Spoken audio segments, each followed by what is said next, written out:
ये धरती है क्रांति की जननी।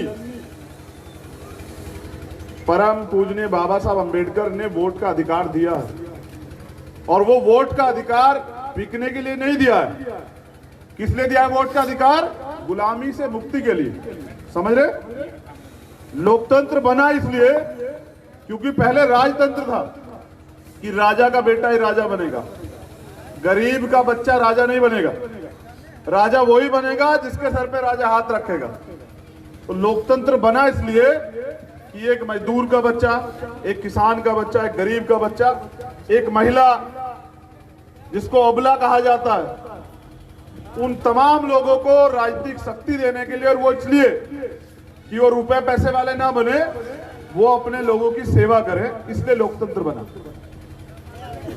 मैं मान्यवर काशीराम साहब को अपना आदर्श मानता हूं, और आज उन्हीं की आशीर्वाद से, उन्हीं की मूवमेंट को चलाते हुए आप लोगों के बीच में आने का मौका मिला।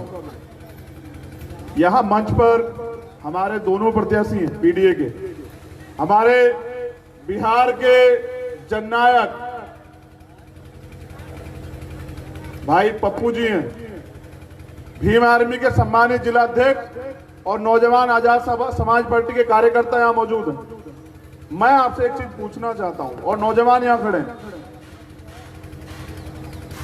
क्या अपने महापुरुषों के सपने को कुचलने की जिम्मेदारी आपने ली है क्या?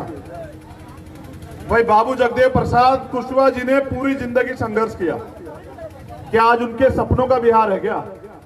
क्या जननायक कर्पूरी ठाकुर के सपने का बिहार है क्या?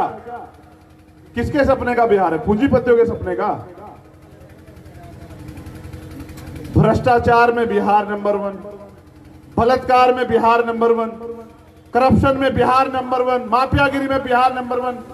आप ये मुझे बताइए, इससे लोकतंत्र से आपको क्या मिला? इस लोकतंत्र से मुझे लग रहा है कि आपकी गुलामी कटी नहीं है, आप पे गुलामी आ गई है। क्योंकि नौजवान, जैसे मैंने कहा ना कि संघर्षों के साए में घनघोर जवानी पलती है, और इतिहास उधर झुक जाता है जिस ओर जवानी चलती है। समझ रहे हैं? एक मिनट, अरे तू नौजवान है, बाबा साहब ने पैर छूना सिखाया, थोड़ा सिखा ले। बाबा साहब ने तो समानता की बात की। बैठ बैठ। तो जिधर इतिहास किधर झुकता है? जिधर जवानी चलती है। परिवर्तन समझते हैं ना, वो प्रकृति का नियम। लेकिन तुमसे झूठे वादे करते हैं लोग, बड़ी बड़ी बातें करते हैं लोग, सपने दिखाते हैं, 15-15 साल राज करते हैं, लेकिन देते कुछ नहीं है। मेरे लोगों के तन पे कपड़े नहीं है। मैं गया था बाढ़ वाले क्षेत्र में, उनके सर पे छत नहीं है, उनके पेट में रोटी नहीं है, उनके लिए अधिकार नहीं है, उनको न्याय नहीं मिलेगा। जो बक्सर में हुआ, जो मोतिहारी में हुआ, उसका जिम्मेदार कौन है? कानून का राज कौन स्थापित करेगा? मुख्यमंत्री या कोई आम आदमी? मैं प्रशासन के लोग यहाँ हैं, अभी वो तेजी से आ रहे थे तो कार्यकर्ताओं के साथ धक्का मुक्की कर रहे थे। ऐसा नहीं करते भाई, ये कल के शासक है, यही नेता है। आप देखना, कल ये नेता बनेंगे और आपको इन्हीं की सुरक्षा करनी पड़ेगी। आप देखते जाइए, ये भी कल आपका, हमारा छोटा भाई कल विधायक बनकर सदन में जाएगा अगर हिम्मत से ये लोग लग गए। इनको सम्मान दीजिए, ये सम्मान के लिए। जनता मालिक होती है लोकतंत्र में, समझ रहे हैं? मौका है आप लोगों के पास, आपको तय करना है। पैसे वाले बहुत लोग हैं, लेकिन नीयत का खेल है। वादे बहुत लोग करते हैं, पूरे करने की बात है। मेरी तो शुरुआत है, मैंने वोट नहीं मांगा अब तक, लेकिन आप जिम्मेदार हैं, तमाम लोग जो मुझे जानते हैं। कश्मीर से लेकर कन्याकुमारी, अगर कहीं कोई अत्याचार होता है किसी मजलूम पे, आपको भीम आर्मी के बाद सुनाई देती है नहीं देती है? हाथ उठा के बताओ। क्या भीम आर्मी के लोग जवाब देते हैं नहीं देते हैं? मगर मैं देखता हूं कि जब हमारे कार्यकर्ताओं पे लाठी चलती है, मुकदमे लिखे जाते हैं, उनको जेल भेजा जाता है, तो कोई नेता साथ नहीं खड़ा होता। मैंने 100 तरह के अपमान सहे अपनों से, 100 तरह की आरोप सहे, लेकिन मैंने तय किया कि अपने महापुरुषों के सपने को पूरा किए बगैर मैं मरूंगा नहीं। तो मेरी जान, मेरे सपने तो आप लोगों तक सीमित हैं, क्योंकि इस लड़ाई जो है आपकी है। और इस आपकी लड़ाई को मैंने यहां, क्योंकि जब मैंने दिल्ली में देखा, बहुत गौर से सुनना, क्योंकि सबसे ज्यादा मजदूर जो हैं वो बिहार से जाते हैं वहां।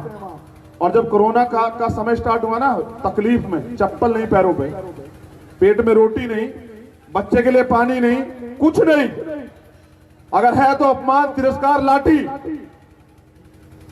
मैंने देखा कि ये मेरा भाई जो है ना लड़ रहा, उनके लिए रोटी की प्रबंध कर रहा। मैंने बाढ़ में देखा जहां कोई नहीं जा रहा था, ये जा रहा था। तो मैंने पूंजीपतियों से समझौता नहीं किया, मैंने उससे समझौता किया जिसका दर्द मेरे जैसा, बिल्कुल, जो बिहार में बदलाव चाहता है। और मैं आपसे चाहता हूं कि आप बिहार में मेरे भाई को मौका देंगे नहीं? दोनों हाथ उठा के बताइए। अगर आप मौका देंगे तो मैं विश्वास दिलाता हूं कि जो शपथ पत्र इन्होंने दिया वो पूरा होगा, क्योंकि हमें बिहार को देश पूरी दुनिया में चमकाना है।